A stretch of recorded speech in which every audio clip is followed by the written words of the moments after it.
BTech, BBA మరియు MBA కోర్సులు 15+ years experience ఫ్యాకల్టీతో పాటు placement guarantee. Kishkinda university, Ballari. నమస్తే అమ్మా. నమస్తే అమ్మా. అమ్మ, చనిపోయిన వారి వస్తువులు మనం క్యారీ ఫార్వర్డ్ గా, ఫర్ ఎగ్జాంపుల్ బట్టలు, చెప్పులు అలాంటివి వాడొచ్చా, వాడకూడదా?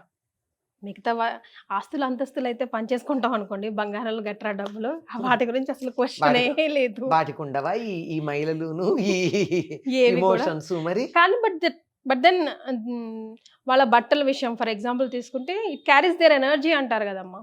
బట్టలే కాదు, వాడిన వస్తువులన్నీ కూడా క్యారీ ది ఎనర్జీ. ఎప్పటి వరకు ఉంటుందమ్మా అట్లా? చనిపోవడం కాదు, బతికున్న వాళ్ళు కూడా కొంతమంది వచ్చి ఇక్కడ కూర్చుని వెళ్ళారనుకో, ఆ కుర్చీలో స్ట్రాంగ్ నెగటివ్ ఫీలింగ్స్ ఉన్న వాళ్ళు కొంతమంది ఉంటారు.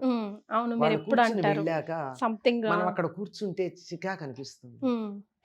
కాసేపు దాన్ని వదిలేసి ఒక పూట ఆ మర్నాడు కానీ కూర్చోలేము. కొంతమంది పడుకున్న మంచాల మీద కానీ, కొంతమంది కూర్చుని వెళ్ళినటువంటి ప్రదేశాల్లో కానీ మనం కూర్చుంటే చికాకు పడతాం. ఎందుకంటే వాళ్ళ వైబ్రేషన్స్ అంత నెగిటివ్గా ఉంటాయి.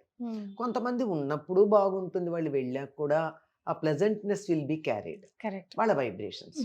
ఇవి బతుకున్న మనుషులదే కాక ఇదే స్వభావాలు చనిపోయిన తర్వాత కూడా క్యారీ అవుతాయి కదమ్మా. మనం నమ్మాల్సిందే, మనం నమ్మాలి. మూఢనమ్మకం కాదు ఇది, మూఢనమ్మకం కాదు. ఎందుకంటే వైబ్రేషన్స్ మీరు నమ్మారు అంటే ఇవి నమ్మాలి.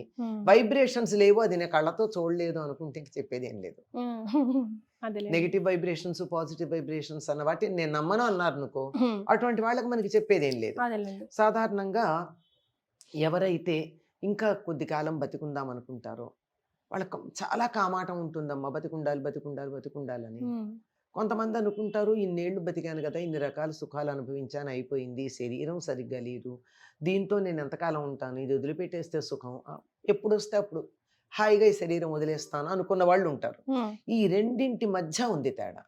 ఎవరైతే ఇంకా మాకు ఇది కావాలనుకుంటారో వాళ్ళు తరచుగా వాడే వస్తువులు, వాళ్ళు ఇష్టపడే వస్తువుల దగ్గర వాళ్ళ వైబ్రేషన్స్ ఉంటాయి. సో మనం దాన్ని వాడొచ్చా, వాడకూడదా?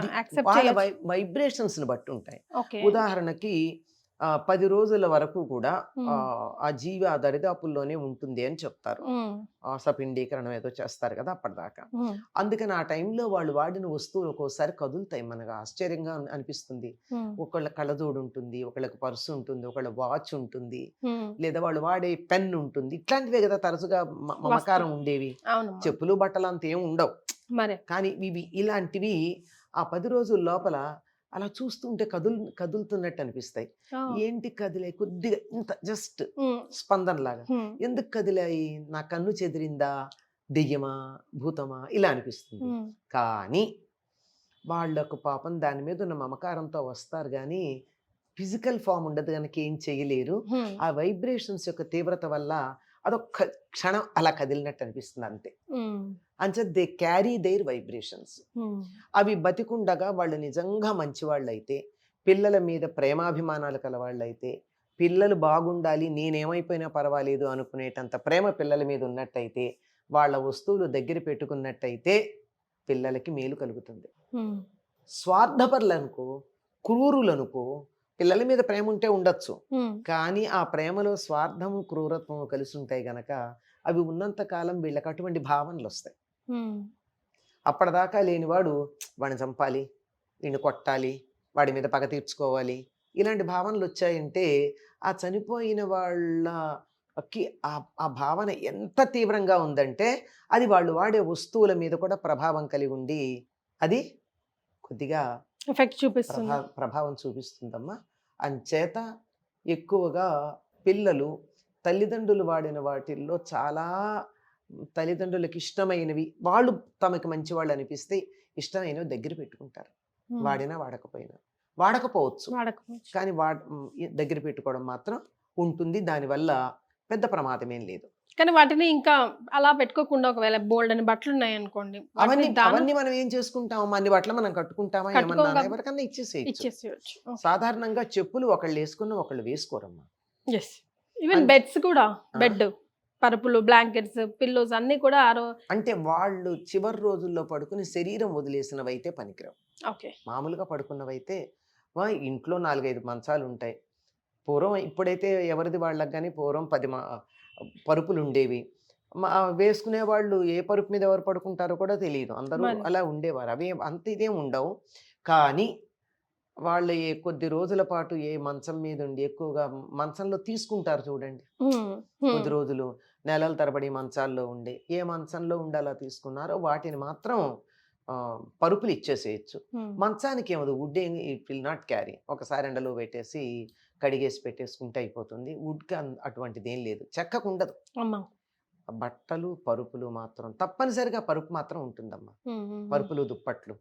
ఎందుకంటే మన మామూలుగానే మనం పడుకున్నప్పుడే బతికుండగా పడుకున్నప్పుడే మంచం మీద ఇలా పక్క దులిపితే ఇంత దుమ్ము వస్తుంది, కనీసం ఇంత దుమ్ము వస్తుంది. ఏమిటా దుమ్ము? మన శరీరం యొక్క పై పొరల్లో నుంచి ఊడిపడినటువంటి సెల్స్, డెడ్ సెల్స్. అందుకే ఒకళ్ళ మంచం మీద ఒకళ్ళు పడుకోదంటారు. పడుకున్నప్పుడు మంచం నిండా ఉంటాయి. మేలుకున్నప్పుడు కన్నా పడుకున్నప్పుడు జీవ ప్రక్రియ ఎక్కువ జరుగుతుంది కదా, చెమటలు పడతాయి. ఆ దుప్పట్లన్నీ ఆ చెమటలన్నీ పీలుస్తాయి. అందువల్లే రాత్రిలో ఒకళ్ళు పడుకున్న మంచం మీద ఇంకోళ్ళు పడుకోరు సాధారణంగా. బెస్ట్ రెమెడీ కూడా అంటారమ్మా, మన బ్లాంకెట్స్ మనమే ఫోల్డ్ చేసుకోవడం అనేది బెస్ట్ రెమెడీగా కూడా ఒకటి చెప్తారు. అసలు ఒకళ్ళ మంచం మీద ఒకళ్ళు పడుకోకూడదమ్మా. రాత్రి పడుకున్న మంచం మీద మరే పడుకోకూడదు. తర్వాత అంటే ఆ ఫీలింగ్స్ వస్తాయి, వద్దన్నా కొంచెం ప్రభావం ఉంటుంది. అందుకని మన పక్క మనమే వేసుకోవడం మంచిది. మన పక్క మన దుప్పటి మనమే మడత పెట్టుకోవడం చాలా మంచిది. దరిద్రం అనేవారు పెట్టుకోకపోతే. అట్లాంటిది వ్యాధిగ్రస్తులై మంచం మీద కనుక ఉన్నట్టయితే దానికి ఎంత ఎఫెక్ట్ ఉంటుంది. అందులోనూ అదే మంచం మీద శరీరం వదులుంటే అదే పక్క మీద ఇంకెంత ప్రభావం ఉంటుంది. అందువల్ల తప్పనిసరిగా వాటిని పడేసేయాలి.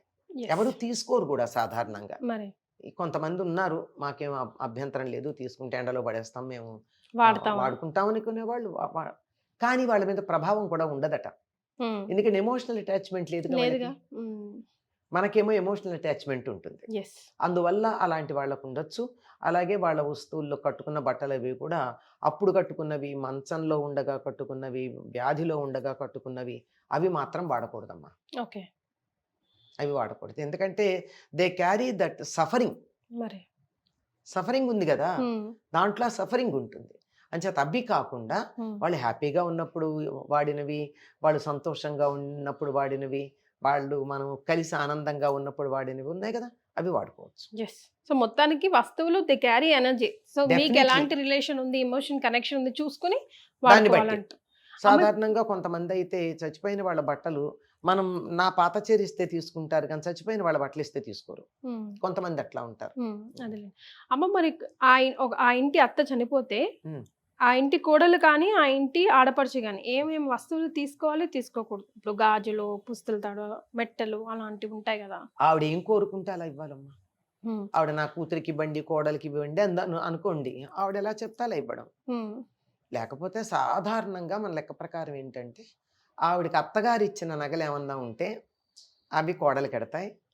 తను కానీ తన పుట్టింటి నుంచి తెచ్చుకున్నవి కానీ, తన భర్త చేయించినవి కానీ, తాను చేయించుకున్నవి కానీ ఉంటే ఏమీ చెప్పకపోతే కూతుళ్ళే కెడతాయి.